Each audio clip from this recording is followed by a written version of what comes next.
When we left off, Harry was being sent to Dumbledore's office for the first time. So he walks in, looks around nervously, and thinks, he sees the phoenix, and he thinks, all I need now is for Dumbledore's pet bird to die while I'm in here. Harry's been under such scrutiny. He's being looked at as the heir of Slytherin, petrifying students, trying to kill them. Doesn't look great for Harry. And all he needs is this bird to just be okay, because he's about to see his mentor. And then the bird burst into flames in front of him. Honestly, I never laughed out loud at like a slightly serious moment. I think it was kind of meant to be funny, pure cosmic comedy though. Like Harry's worst case imagined instantly coming true.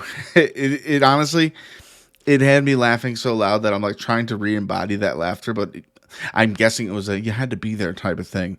But the irony is so well written, and I think J.K. Rowling, I know J.K. Rowling knew there was a little bit of comedy in that above all. It's a little dark comedy, but it's funny just as that. And Dumbledore does say, relax, that's just a Tuesday for a phoenix.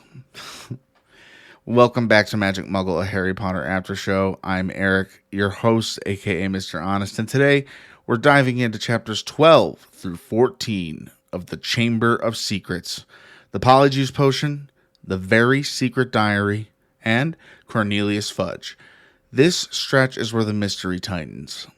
Harry meets Dumbledore eye to eye, the trio runs their first big spy mission, and Hogwarts itself seems to turn against them.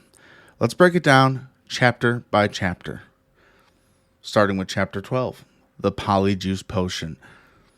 So, as I was saying in the cold open, what'd you think of the cold open? magicmugglepod@gmail.com. How do you liking the show? I want to hear from you.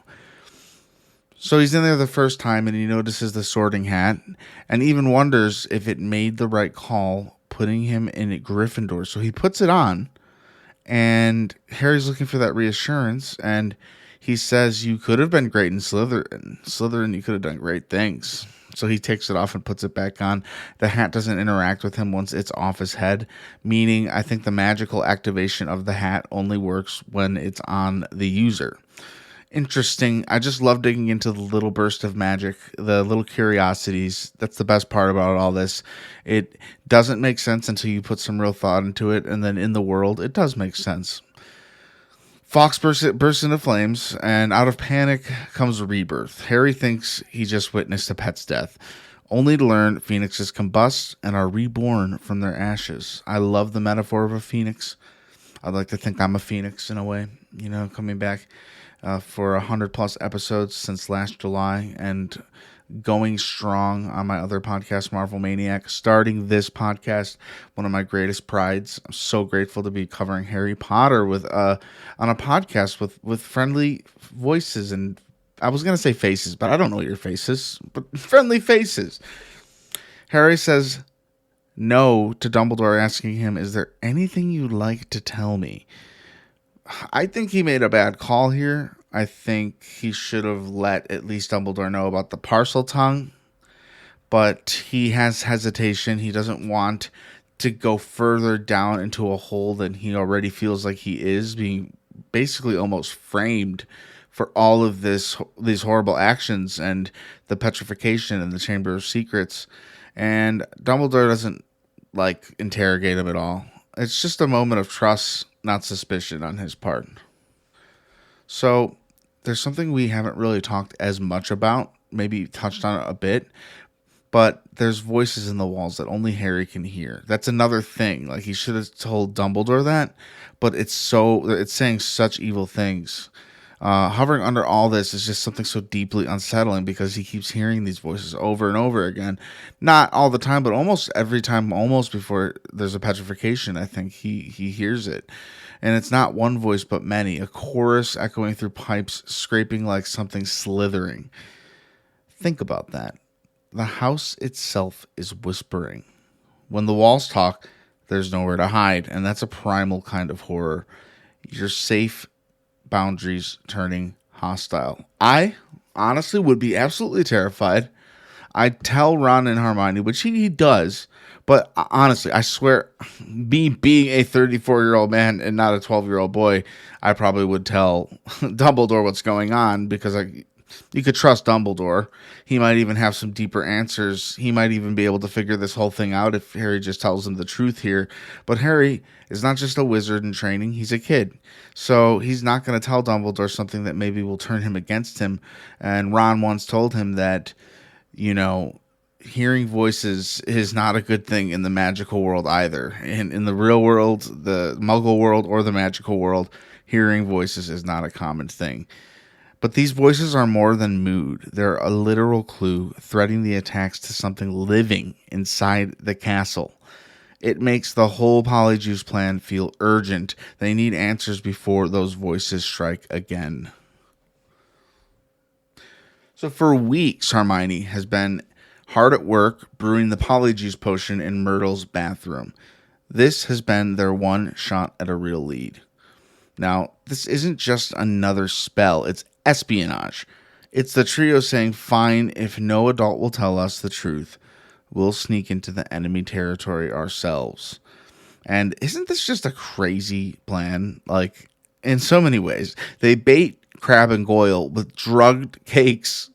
They stash them in a closet and pluck their hairs and choke down the potion.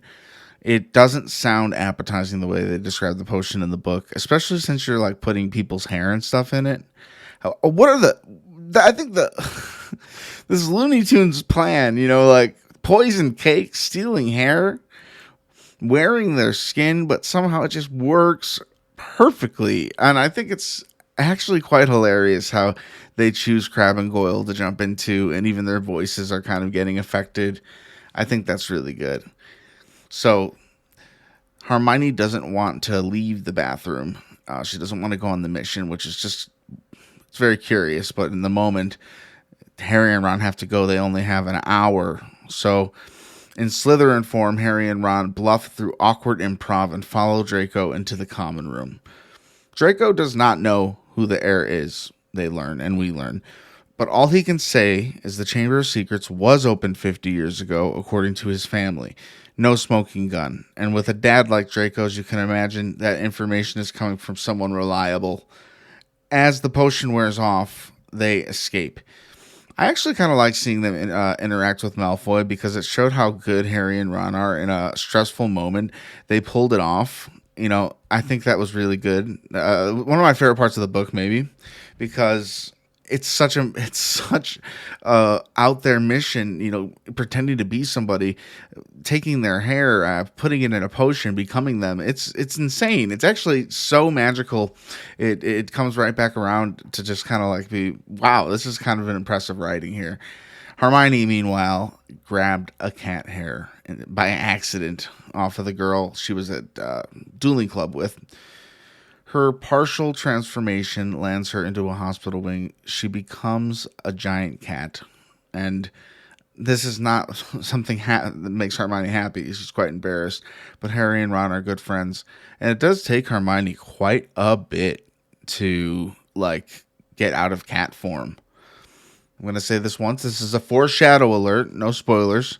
The Polyjuice potion, it isn't done in this series. It comes back later in a huge way. I'll just say, think Goblet of Fire. And it's executed with much higher stakes. For now, it's messy, it's risky, and almost fatal. I mean, could Hermione have died from becoming a cat? It's not meant for anyone but human transformation. So the reason she's so stuck as a cat and it didn't wear off for her is because you shouldn't put animal product in this potion or it goes terribly, terribly wrong. Poor Hermione. She did not want this. Moving on to Chapter 13, The Very Secret Diary. Like I said, things amp up a lot as we go through. In Myrtle's bathroom, they find a small book, T.M. Riddle. Blank, 50 years old, but strangely resistant to ink. Harry writes inside, and the diary writes back. This takes some time. Harry does sit with the book for a while and wonder what it is, what's the meaning. He knows it's connected to the chamber in some way. And instinctually, Harry holds on to it until he decides to try writing in it. It's seductive when something answers with certainty. There's a warmth and being told, here's the truth, neat and clean. But certainty can be a trap. It feels safe, even as if it twists the story around you. The diary pulls Harry into a memory. It's Hogwarts 50 years ago, and headmaster Armando Dippet worries about attacks. Enter Tom Riddle. Polite, persuasive, prefect material. He seems flawless, to be honest. But Riddle follows Hagrid, who is protecting a giant spider. Riddle frames him as the culprit because he doesn't want to go back to like this orphanage that he came from. He wants to stay at Hogwarts, and Hogwarts is just as well about to be shut down, as we may soon to find out in these chapters. The attacks stop. Riddle earns the Special Services Award, and Hagrid's reputation is completely destroyed, kind of telling us how he became the gamekeeper. Harry surfaces very shaken. The diary insists Hagrid open the chamber. Unreliable narrators are terrifying, and memory itself becomes weaponized, reshaping innocence into guilt. Harry doesn't know if he should fully believe what he saw in there, but he saw it clear as day. So it's only a fact if he can actually see this memory. I would doubt it's a recreation or something to throw me off. Honestly, if I got sucked into a diary and saw a thing from the past or like that kind of connects exactly what's happening right now, I would be just like Harry, and I would just have to kind of hands down believe this thing. So these are some pretty quick moving chapters here, and we're going to move into chapter 14, Cornelius Fudge.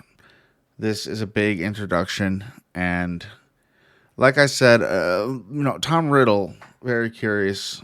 We don't know really why he has the diary and why he's able to go see this memory. But of course, they want to go see Hagrid to get his take on things. The castle is tense, and Madame Sprout's mandrakes are maturing but not ready. Remember that the mandrakes are like loud baby plants, if I remember from the movie, but they're the one thing that can cure the petrification done by this secret beast or whatever it is, causing all of these students to be petrified. Not murdered, but petrified. And somebody did die in the 50 years ago. The headmaster that was telling Tom Riddle about how the school's probably about to be shut down. Then the blow. Hermione and Penelope Clearwater are petrified. Hermione even carried a protective clue, a reflective object. This one hurt. Hermione isn't just a student, she's the team's brain. Losing her is like losing the steering wheel. Percy Weasley acts suspicious, but his secret is only romance with Penelope. Having read at least the first 4 books in my life and seeing the movies, I will say this. This book, the first book is a good introduction to the trio, Harry, Ron, and Hermione, right? We get a great introduction to them. They all go through a trial and tribulations with Fluffy, the 3-headed dog, through the trapdoor, the trials and whatnot.